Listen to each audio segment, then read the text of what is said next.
The Victorians' taste for excess carried over in their approach to holiday decoration.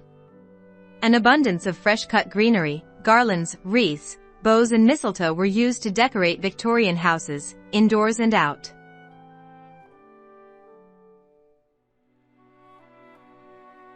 A Christmas at Hawthorne Manor. The great oak doors opened with a creak, and the scent of pine, beeswax polish, and cinnamon welcomed visitors into Hawthorne Manor, a proud Victorian home dressed in its finest holiday attire.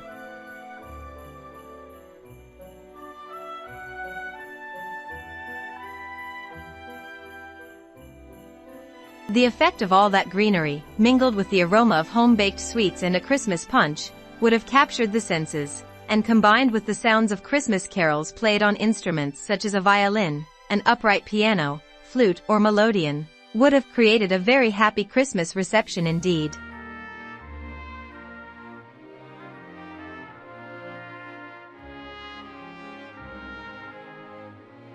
Garlands of ivy and holly twined up the banister, their glossy leaves catching the light of the crystal chandelier. A marble-topped console displayed a silver tray of calling cards from visiting neighbors, while a gilt mirror reflected the twinkle of candlelight. Open book in Victorian homes, the hall was where impressions were made.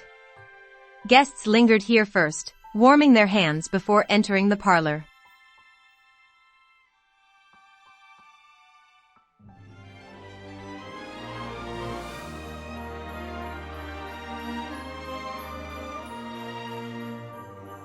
The heart of the celebration glowed with a towering Christmas tree, its branches laden with glass ornaments from Germany, gilded walnuts, and tiny cornucopias filled with sugared almonds.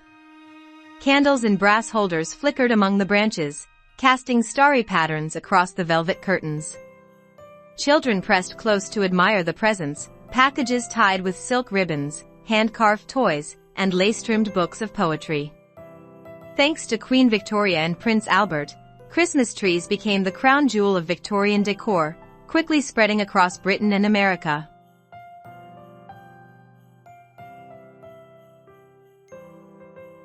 A long mahogany table gleamed under the glow of candelabra. Each place was set with porcelain edged in gold, napkins folded in fan shapes, and a small cracker awaiting its snap. At the center, a grand arrangement of holly, ivy, and crimson roses spilled from a silver urn.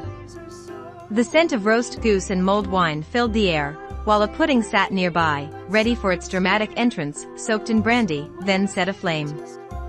Victorian Christmas feasts were spectacles, blending medieval traditions with new indulgences. Christmas crackers, invented in 1847, became a highlight of every meal.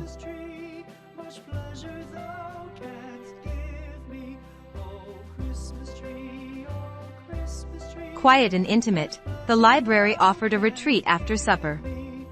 The oak shelves were strung with greenery, and on the desk lay a neat stack of Christmas cards, freshly delivered by post. A soft armchair pulled near the fire held a plaid wool throw, waiting for a reader to sink in. The Victorian era gave us the tradition of Christmas cards, first commissioned in 1843 and soon beloved across the empire.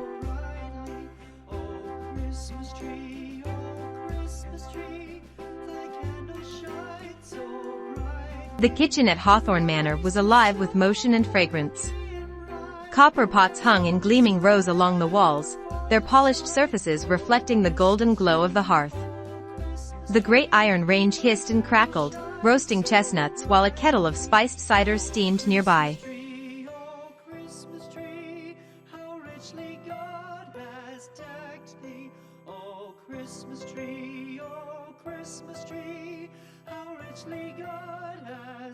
On a long wooden table, the cook and her helpers busied themselves, rolling out pastry for mince pies, stirring plum pudding with heavy wooden spoons, and sugaring candied fruits that sparkled like jewels in a cut glass dish.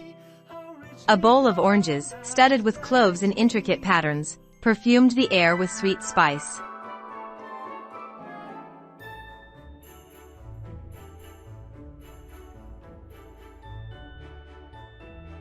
Children's rooms held simple delights, stockings hung from the bedposts, stitched by hand or darned with love.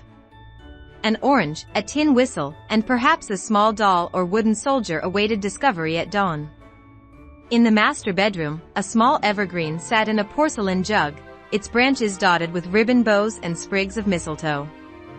Stockings were filled with both practical gifts and small wonders, reminding children of both frugality and festivity.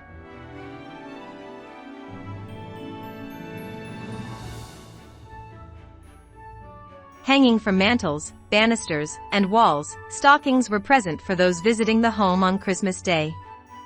Victorians used comparatively plain stockings but made sure to embroider names on each.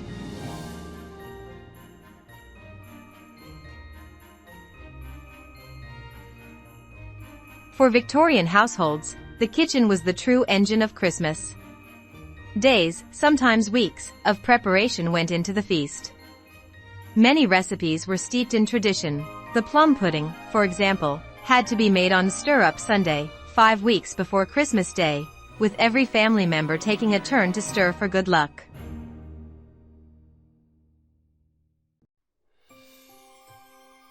Some of the first trees ever decorated, including the one by a young Queen Victoria, featured real candles. Candles adorned trees, garlands, mantels, and tables, giving Victorian rooms a warm glow. Incorporating real or flameless candles throughout your home enhances the Victorian ambience. For the tree, I recommend warm white lights instead of colorful strands or cool whites to mimic Victorian lighting.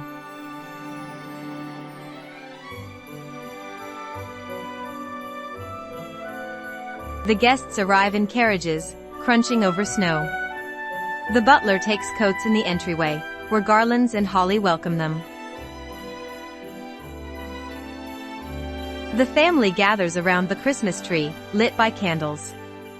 Children admire their reflections in the glass ornaments. Please don't use real candle to light the tree. A grandmother tells the story of Prince Albert bringing the Christmas tree to England. The children recite verses or sing carols. A mixture of nostalgia and joy, with music and candlelight.